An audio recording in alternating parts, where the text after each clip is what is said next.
อยู่ทางน้ำสุยอยู่ที่เมืองจำพรปัตตานีแค่น้ำสุ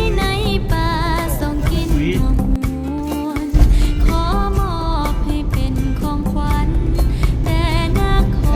ร้านอาหารคำแห้งบ้านเป็นพี่ผู้สาว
ตำมะฮุงกับปุ่นบ่ไม่ใจเลยมาเลยพี่น้องเล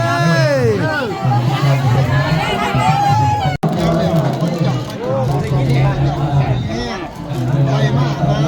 เป็นพี่เป็นน้องเด้อต่อไปเป็นการไปที่ทางคนหลอกล้มล้วนทำคนละเป็นการหลักไปจะพวกกับพวกเจริญหูเรื่องเมื่อนี้อ้าวหนักไปเรื่องมันยุ่งมันยุ่งภูมิใจ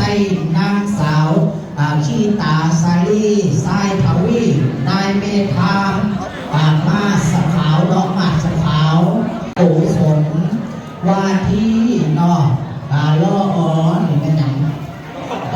สัดไส้นอลีลาสาธุลอยเนาะลอยเองเนาะลอยเองสัดไส้ลีลาสาธุได้กินที่ซับแก้วใส่น้ำผัดสะซุ้มแสวงผลได้ส่งแม่พองสมุทรเก่าดีนะเป็นทีมดูดีสวรรค์เกศ